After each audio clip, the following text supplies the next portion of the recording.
El patrón factory es un patrón de creación y si lo buscamos nos vamos a encontrar con que existen distintos nombres sobre este patrón y eso porque hay distintas variantes. Dentro de estas variantes tenemos el simple factory, el abstract factory y el factory method. En este video nos vamos a centrar en el simple factory, el cual es el más fácil de implementar, pero esto no quiere decir que porque sea más fácil de implementar va a ser menos útil, porque ahora cuando veamos el ejemplo nos vamos a dar cuenta que este patrón se puede aplicar en muchísimos casos, cosa que para aplicar los otros dos ya necesitamos un escenario un poco más complejo.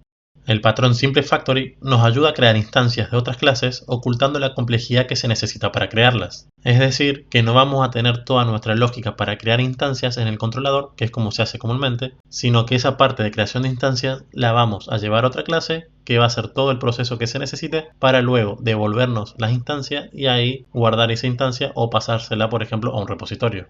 Como vemos en el diagrama, es un proceso muy simple. Nosotros tenemos nuestro controlador en el cual en algún método que tengamos ahí vamos a recibir el request. Ese método va a llamar al simple factory pasándole los datos y este va a trabajar esos datos para crear la instancia y devolvérsela al controlador. Para el ejemplo vamos a hacer de cuenta de que nosotros implementamos Stripe, que es una pasarela de pago, y eso lo hicimos en este Payment Controller, pero antes de ver el código vamos a ver un diagrama que nos va a ayudar a entender el código que vamos a estar refactorizando por más que no lleguemos a la implementación real de Stripe. En este diagrama tenemos dos partes, la parte de arriba que es donde se genera un intento de pago y este nos devuelve un estado pendiente y la parte de abajo es cuando se cargan los datos de la tarjeta de crédito y se confirma el pago. Nosotros en nuestro ejemplo vamos a estar aplicando solamente la parte de arriba ya que es bastante grande y esto nos permite aplicar el patrón factory perfectamente.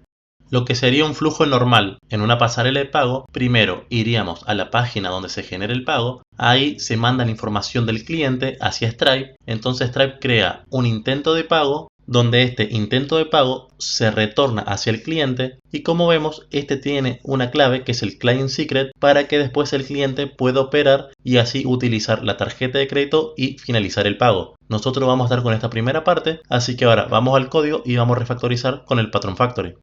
Para este ejemplo, si vamos a Database, vamos a ver que agregué dos migraciones. Una que es Payments, que es para guardar todos los pagos que va realizando el cliente, donde los distintos atributos que tenemos ya son el estado, que puede ser pendiente o exitoso, la cantidad, los productos que se seleccionaron, el Payment Platform ID, que es el Client Secret del Payment Intent que vimos hoy en el diagrama, y bueno, después un detalle del producto que son metadatos que se le agregan al pago, y por último tenemos el usuario que fue y realizó esta compra. Después tenemos la tabla productos en donde tenemos solamente dos atributos, el nombre y el precio, y adicionalmente a eso agregué tres productos, una pelota, una remera y un short con un precio de 10, de 20 y de 30. También agregué un postman para hacer estas pruebas y como vemos tenemos un método post que le pega a la ruta /API, /payments, /add y se le pasa dos productos, el producto con ID 1 y el producto con ID 2 y también se le pasa el user-ID 142. Ahora si enviamos estos datos vamos a ver que nos devuelve este intento de pago donde tenemos en este caso el estado pendiente, la cantidad que es 31.5, luego tenemos los productos, el Payment Platform ID, el detalle que son los metadatos del pago y donde tenemos por ejemplo el tipo de pago, la moneda que en este caso es dólares, entre otros datos, luego el User ID y la fecha de creación y actualización. Ahora sí, volviendo al Payment Controller, vamos a ver que tenemos un método add donde primero obtenemos los productos desde el Product Repository que coincidan con los productos que les pasamos en el Postman, que eran el producto 1 y 2. Y si vemos el método getByteIDs, vamos a ver que no es más que un where-in de todos los ID de los productos que recibimos. Luego de que obtuvimos todos los productos, hacemos una suma del precio y de esta forma nosotros obtenemos el subtotal. Luego agregué un método que le agrega un impuesto a este subtotal y esto es simplemente para hacer un poquito más largo el método y que se note la refactorización con el patrón factory. Si vemos el método vamos a ver que no hace otra cosa que agregarle al subtotal un 5%, 10% o el valor que nosotros hayamos definido. En este caso yo le definí al principio en el constructor un 5%. Entonces de esta forma nosotros obtenemos el precio total que es la suma de los precios de los productos más el impuesto agregado.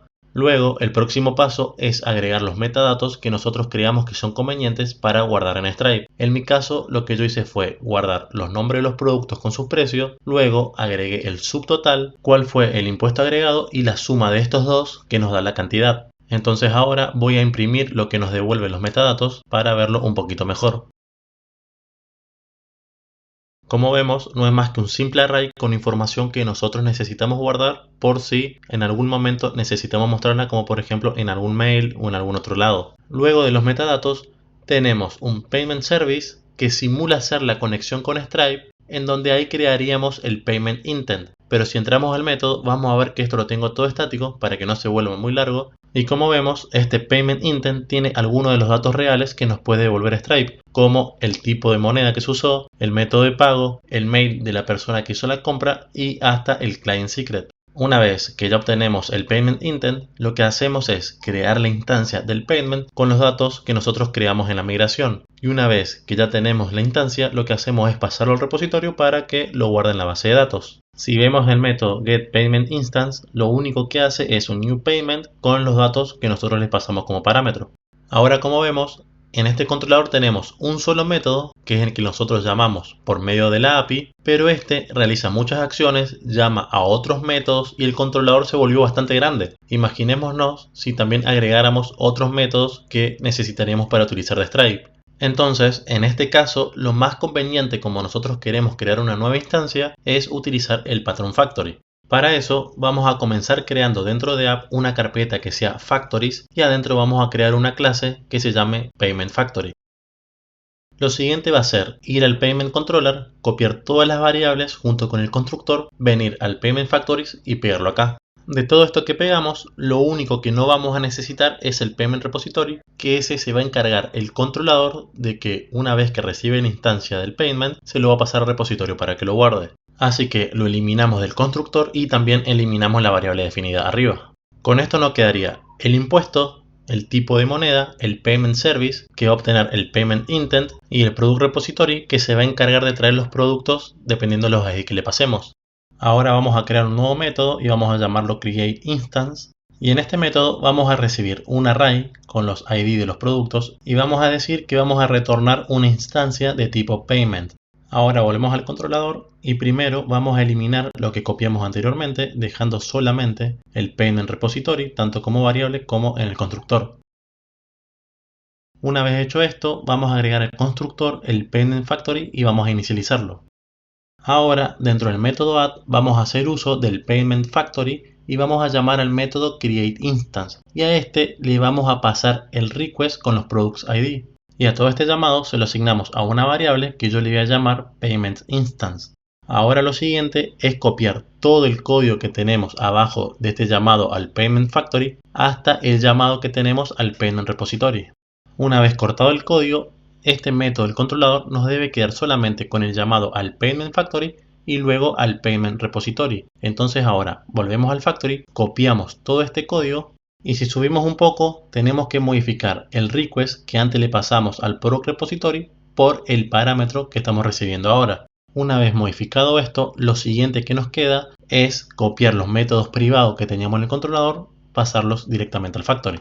Así que cortamos el método para obtener la metadata, también cortamos el método para obtener la instancia de payment y por último el método para sumarle el impuesto. Venimos al factory, lo pegamos al final. A mí me parece una muy buena práctica tener los métodos públicos primero y los métodos privados al final de la clase. Y lo último que nos está faltando es devolver la instancia de paymentInstance. Entonces de esta forma pasamos todo lo que se encargaba de crear la instancia de payment, lo pasamos a este factory y acá en el controlador directamente nos quedaron dos llamados, que uno es al payment factory para crear la instancia y el otro es al payment repository para pasarle esa instancia y que directamente el repositorio se encargue de guardar. Entonces ahora volvemos al Postman, vamos a enviar otra solicitud para crear un pago y vemos que esto sigue funcionando correctamente. Ahora que terminamos de refactorizar el controlador tampoco es cuestión de que cada vez que vamos a crear una instancia de algo, vamos a estar creando un factory. Como por ejemplo, vamos a abrir el user controller, bajamos hasta el método store y si vemos acá también hacemos una instancia de user, pero directamente le pasamos el request all. No tenemos ningún tipo de paso extra, como puede ser, no sé, una carga de imágenes o algún tipo de cálculo. Entonces acá no tiene sentido crear un factory y separarlo en una clase para que simplemente haga esto. Y ahora volviendo al payment controller y viendo esto en el método add, tenemos que darnos cuenta que el patrón factory va muy de la mano con el patrón repository, ya que uno se encarga de crear instancias y el otro se encarga de guardarla.